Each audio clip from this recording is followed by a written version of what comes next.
Welcome, Rhonda Wood, to the Nurse Wellness Podcast. I'm so excited to have you and talk about mental health in the workplace. So let's start by you telling our listeners a little bit about yourself. Sure, absolutely. So first of all, thank you so much, Wendy, for having me. It's such a pleasure to be here. I'm so excited to talk to you today. And so, like you said, my name is Rhonda Wood, Rhonda M. Wood, because there's a lot of Rhonda Woods in the world. And I am a international empowerment speaker, mental health empowerment. I'm also a best-selling author, and I'm a mental health advocate. And so what I do is I basically speak to corporations and individuals about mental health awareness, mental health empowerment, available mental health resources, and just having compassion and gaining knowledge about mental health, particularly in the workplace. I work a lot with corporate leaders about, mental health with their employees and employers. And as you may know, just by hearing her introduction, Rhonda M. Wood is not a nurse, but it's so important for her to be here with us today because as nurses and healthcare professionals, right now we are really having a mental health crisis with the pandemic and dealing with stress, burnout, mental health issues that may be resurfacing or exacerbated by what we're experiencing. So can you tell us a little bit about how you got into this work, Rhonda? Sure, absolutely. So it pretty much came about. Obviously, I was a corporate professional for it's been about 25 years, over 25 years now, but I was working in corporate America, working at this high level, high energy corporate job. And I'm also a mother. So I'm a career woman and a mom. And what I noticed was that my then teenage daughter was having some mental health symptoms that were lasting for extended periods of time. She would obviously have a bad day, as most teens do, but I noticed that it took her a longer time to sort of bounce back. And so I realized we were sort of at a point where we probably needed to get some professional help because all of my mommy positive words were not helping.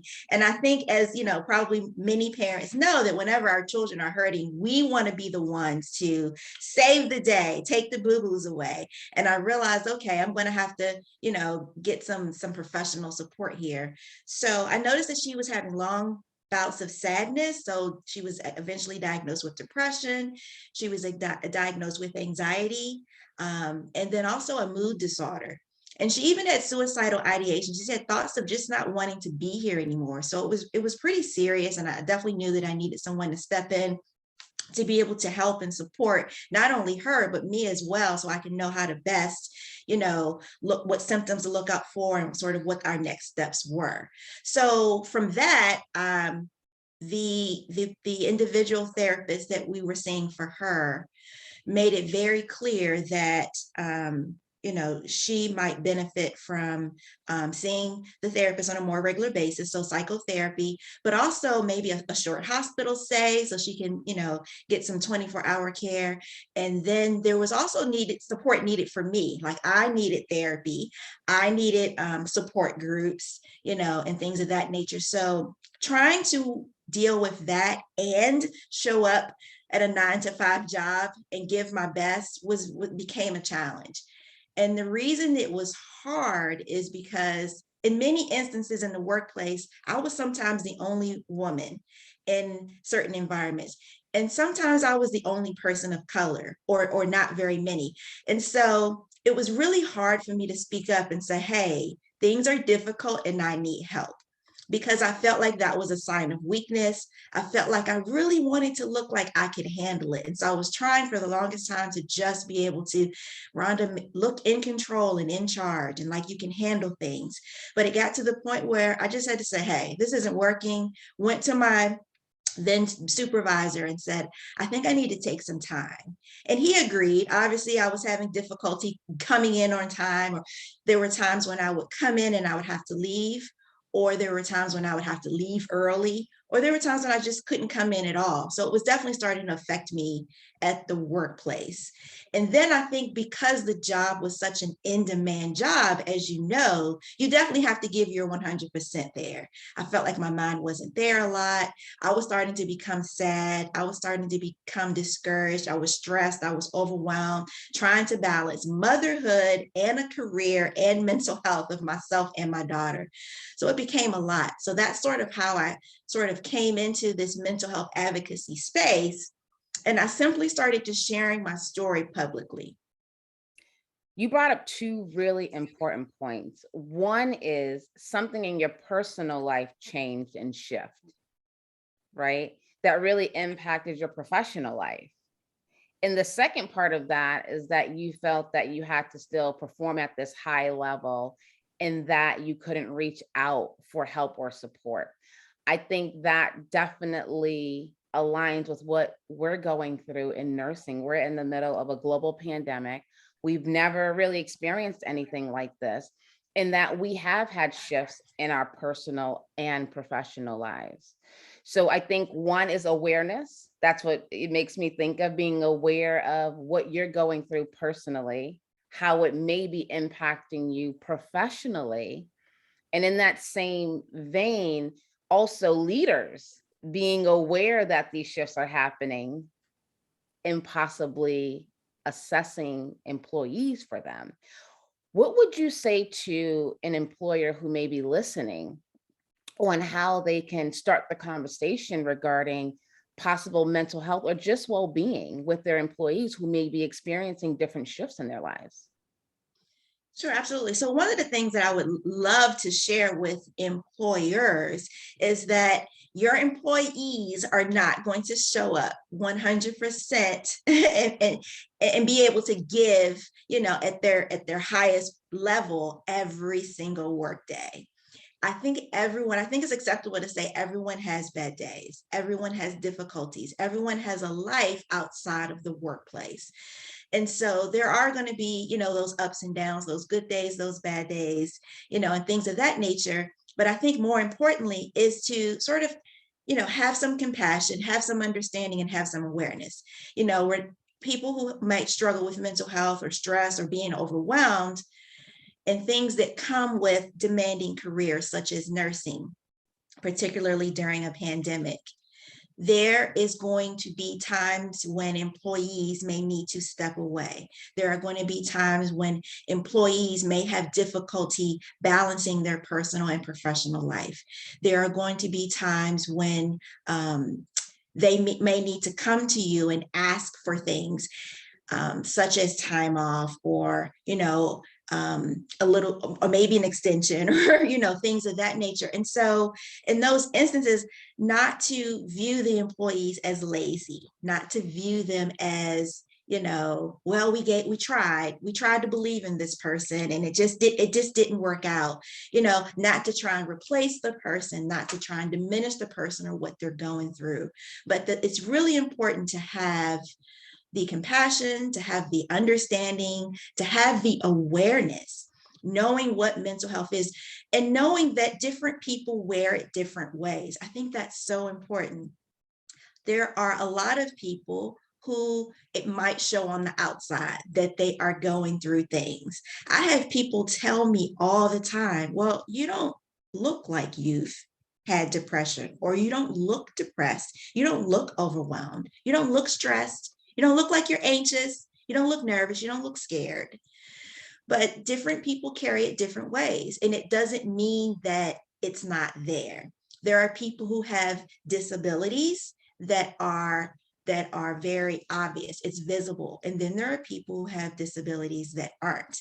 And what I've noticed, Wendy, is that particularly with mental health, and so a physical health issue and a mental health issue in many instances are viewed differently. And I think even some employers have this issue, is that if I came to you and said, oh my goodness, I have cancer, I think then there would be a level of, wow, a little bit of compassion and understanding, right?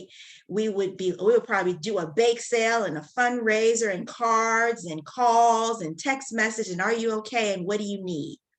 But if I were to, in that same vein, say, hey, I have a mental health issue, I have anxiety, or I have, major depressive disorder, it's kind of like, oh, okay, there, that same level of compassion is not there, but it's just as important. So sometimes in the mental health world, we say, oh, issues with the body from the neck down are viewed differently than issues with the body from the neck up. But understand that mental health can affect the entire, I'm sure, as you know, the entire body. Being stressed out, being overwhelmed, just having bouts of low motivation, not having difficulty getting up in the morning.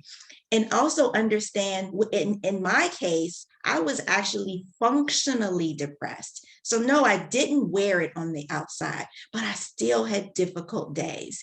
And a lot of the reason why I was functionally depressed is because I grew up in an environment where I had this sort of survivor mode. So, and I think a lot of people have this, is where we just, even when things go wrong and when things are wrong, we still just be like, oh, well, I still got to push through. And so we force ourselves, we push ourselves, even when we need to take a break, even when we need that time away. And I think particularly with women of color, again, we always want to appear like we are in control, strong, and in charge. And anything outside of that is weak. So for example, saying, hey, I need some time to myself. I need to prioritize me. I think sometimes, particularly as women, we are almost groomed from childhood to serve others, to do for others, to be a good mom, to be a good wife, to be a good sister, to be a good neighbor, to be a good coworker. And so in our mind, we start to make the equation that serving and doing for others makes me a good person. Because when we see that, we're like, oh, wow, they're such a good mom. Look at them over there, volunteering and, picking up extra kids on the way to school and, packing those great lunches and taking the weekend to go to cheerleading and football and things of that nature. The same thing with an employee. We're labeled as good or great or, excellent when we go above and beyond. But what about as a mom, as a career woman, as a parent, as a, employee? What if we said, I need to take some time? Would anyone say, wow, that's such a good mom. That's such a good career move. Wow, that'll get you to climb that corporate ladder. And we don't make that same equation. But it's equally important to, once you're serving, to make sure you're taking care of yourself as well. So I'm definitely not just a mental health advocate, but a big part of that is I'm an advocate for prioritizing your own mental well-being, your mental wellness, making sure you're prioritizing self, and that there is nothing wrong with that. It is so needed. It was so needed for me to take that time that I needed to step away from my job, again, not just to focus on my daughter's mental health, but myself as well. And I'll never forget the first day, Wendy, I'm telling you, the first day I stepped into the therapist's office, first time we ever met. I sit down on his couch. Yes, he had a therapist couch. I'm next to my daughter. So he goes, tell me why you're here. So I'm giving him the spiel. I'm like, well, she's this, and this is happening, and this is what's going on at school, and this is my daily routine with her. She doesn't want to get up, and she doesn't want to this, and this is now a challenge. And the whole time he's looking at me. He never looked at her. He never asked her a question. And so afterwards he said, well, I can't help her until I help you. And I went, well, wait a minute now. And so you have to understand, like, I'm pretty much, I'm career woman. So I'm going to wear the suit. I'm going to have my hair up in the bun. I'm going to have my little briefcase, by all outward appearances. Wait a minute. Now I got it together. It's her that we're here for. And he's like, honey, listen, and what I learned is when you want to know what's wrong with the fruit, you look at the tree. And so, I had to make sure that I took a step back, that I had to model the behavior that I needed for her to have. So she needed to see me speaking up about how I was feeling and how I was doing. She needed to see me going to therapy, and she needed to see me go through that healing process and begin to do things differently so that she knew that it was okay. You provided so many nuggets in that response. So I want to kind of break it down a little bit. One is, the invisible illness of mental health. You can't really see it. And also comparing mental health to physical health or physical illnesses. You use the cancer example, which I'm an oncology nurse practitioner, so that was appropriate. Yes. But I think you bring up a good point that you can't see. And I think, nowadays we need to normalize these conversations and not attach stigmas to, mental health, depression, anxiety. And like you said, stress. So in my mind, chronic stress can be a mental health illness because it can lead to depression, anxiety, substance abuse. It can lead to a lot of physical illness as well. So I think leaders and employers definitely need to be aware of that, and also be aware of their own stresses and how that may be impacting how they are leading. Right. I talk about like leadership and stress, how that impacts your ability to lead, but also being aware of your own. Then you also mentioned, going to work and, like everything's okay, not really checking in with self. Right. So being aware that you matter. But I want you to speak a little bit about people being advocates for themselves. So we know that mental health, mental illness is not something that is talked about, but someone who may be dealing with a mental illness, and maybe it may not be depression, maybe it's just really stress, right? Mhm. And you feel like you don't have an outlet. How can someone start that conversation with their employer to ask for time off, to talk about mental health? Like, what would your advice be to someone listening who may be struggling right now with that? Right. So I think sort of the first step is just sort of taking an assessment of self. I think there's so many people who are going through it. I think there's many people who are overwhelmed, but don't recognize that they're overwhelmed, or they don't want to admit or say. There's that denial. Oh no, I can handle it. I got this. It's okay. They're internalizing it. I think there's a lot of people who are stressed out. I think there's a lot of people who are just, as you mentioned, we've been in a pandemic for 2 years. There's been social isolation, physical distancing, and there's been different types of loss, not just loss of loved ones, close to us. And I'm not just talking about like, sickness in the hospital or them transitioning. I'm talking about there's been a loss of our normalcy. There's been a loss of our freedom in a sense. There's been a loss of, being able to go out in public without, a mask. There's been loss of routine. There's been some people have had loss from jobs and money and things of that nature. So I think to say that we haven't experienced any difficulties emotionally, maybe mentally, or even psychologically, is difficult. I think everyone can probably say, hey, this has affected me in some way, shape, or form, right? So I think just being able to be okay with stating that. It's okay to embrace that. It's okay to be like, you know what, this is how I'm feeling. This is what's going on. And being comfortable with, as you said, having a conversation. So someone who's going through something like that, the first thing I would tell them is to, first take a moment to take an assessment of how you're really doing, how you're feeling, and what the needs are. Do you think, and if you have needs, whether, hey, I'm feeling a little stressed, I'm feeling overwhelmed, I feel like I can't take it anymore, job is stressful, work, family, hubby, responsibilities, I haven't washed the dishes or taken out the trash in a few days, those types of things, okay, is it, maybe spending some time on on the phone talking to friends? Is it visiting a family member? Is it just you need some social contact, or is it something where you might need to actually connect with someone professional?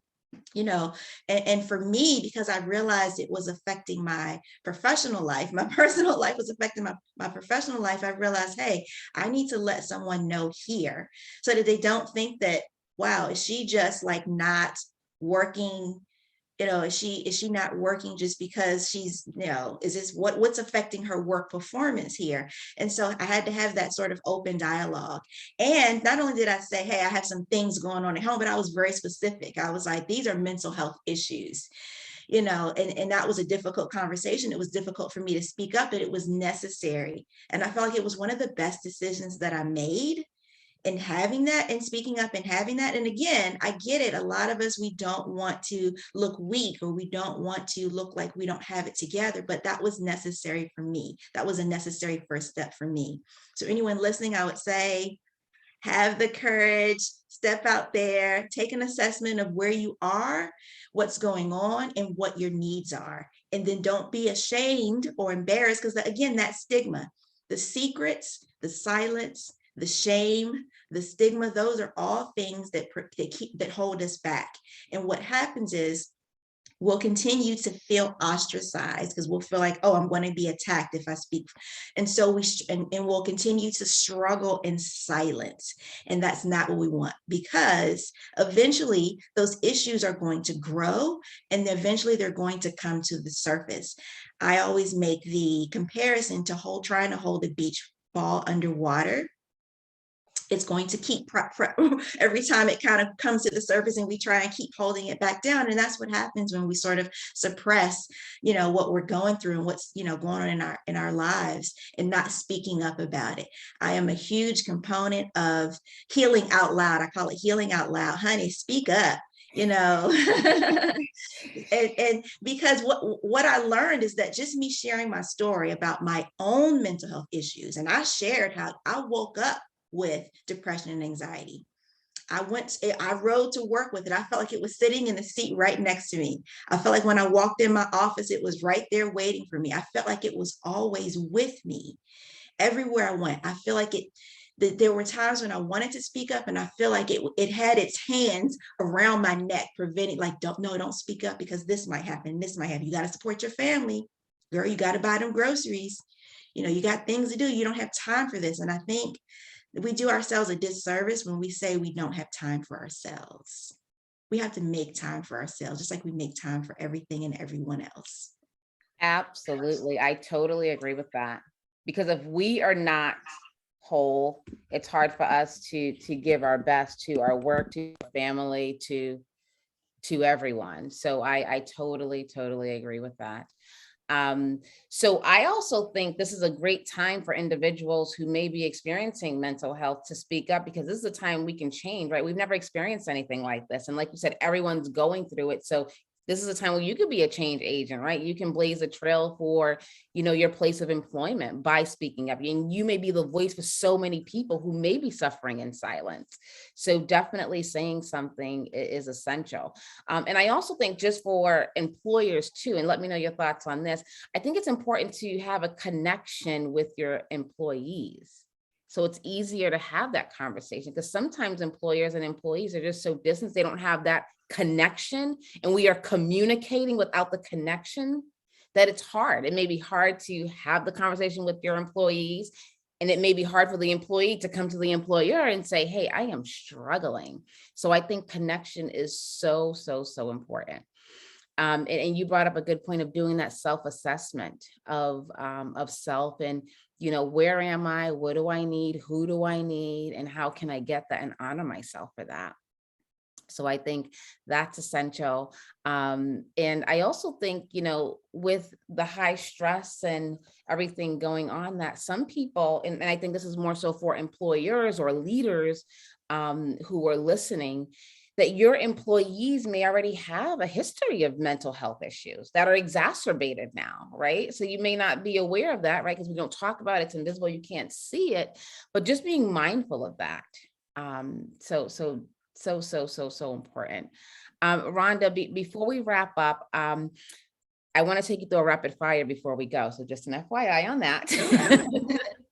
But what are some last words? I want you to talk to the employee and I want you to talk to the employer. What is one thing they can do when they return to work, right, to help really normalize or start the discussion about mental health in the workplace? Sure. For employers, I would say, again, the compassion, the understanding, but also the awareness. But I think the last part of that is the resources, knowing your employees are coming from probably, a virtual environment, coming back to the workplace. There might be some fear, there might be some anxiety, there might be some overwhelm. And then again, you understand some of them have experienced getting COVID or caring for someone with COVID or being afraid of catching COVID or, hey, in a workplace, I'm going to be around other people that, and I haven't had that experience in a while.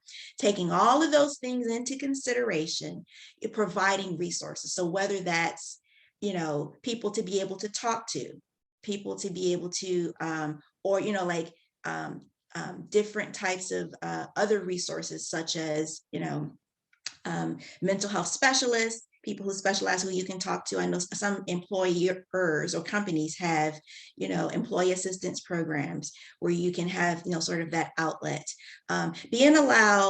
Allowing employees to be able to take breaks or whatever reasonable accommodations they need so that they can be effective. I think sometimes, I think sometimes employers can sort of misunderstand. So I think just allowing them the time to be able to speak up and not be worried about stigma. That's one thing that employers can do. For employees, again, I think it's just listen and honoring where you are, honor your feelings, what you're going through, honor those thoughts, having an assessment or analyze where you are, what you need, what your triggers are, your fears, things that stress you, things that may make you overwhelmed, whether it's people, whether it's environment, whether it's the way your laptop is on your desk, and being able to make either subtle changes or figuring out what it is that will help you to be able to function at your best capacity, personally and professionally. Wonderful advice. And I want to just say for employers before we wrap up, it may be a financial investment, but you'll reap the return on investment in the long term. So Rhonda, if people want to get in contact with you, what's one way they can contact you if they want to continue the discussion with you? Sure. So I think the easiest way and the easiest thing to remember is 10krhonda.com. So 10krhonda.com. Now that particular site has my website. It has my, you can contact me on all my social media there. You can see some of my downloads about, ways to be able to show up better for yourself, but it's all in one. It's sort of like a one-stop shop, I should say, where you can, follow me on social media, connect with me, email me, or visit my website. So it's 10krhonda.com, 10krhonda.com. Awesome. Now let me take you through a rapid fire before we wrap up this wonderful conversation. And we'll definitely have to bring you back to the podcast to continue this discussion. So Rhonda, tell me the first thing that comes to your mind, the first answer that comes to your mind to answer the question or finish the sentence. Sure. Mental wellness means? Mental wellness means being well in different areas of your life, professionally, socially, spiritually, financially, and making it a priority, making yourself a priority. I know I'm stressed when? I know I'm stressed when I can't function at a normal capacity, when I'm nervous, when I have trouble focusing, when I can't think straight, when I have trouble concentrating, when I can't sort of get my thoughts together, when I feel nervous. My go-to stress management solution is? To go for a beautiful nature walk, to be one with nature, see, smell, hear nature. Awesome. One thing I learned about myself during the COVID-19 pandemic is I am my best advocate. I have to speak up for me. I have to advocate for me. I have to make myself a priority before I can think about serving or doing for others. Something people get wrong about me is? I think people get wrong about me that I am this super woman. As Alicia Keys said, that what was it? I put on my vest with the S on my chest because I'm a super woman. I think people get that part wrong. No, I am just an ordinary person. Despite what people might see on the outside, I have struggled extensively most of my life with anxiety, depression, and a mood. But what has helped me has been psychotherapy, support groups, and other types of resources. Awesome. And my last question for you is, the last time I had a belly laugh was? Oh man, that was yesterday. Last night. Oh man, I think I was watching something either funny on TV or on my social media. But I think it's important just to laugh every day. And I don't even think anybody was around. I think it was just like me by myself. Awesome. Well, Rhonda M. Wood, thank you so much for being here, and we'll definitely have to have you back. Thank you so much, Wendy. I appreciate the invitation. It's been awesome.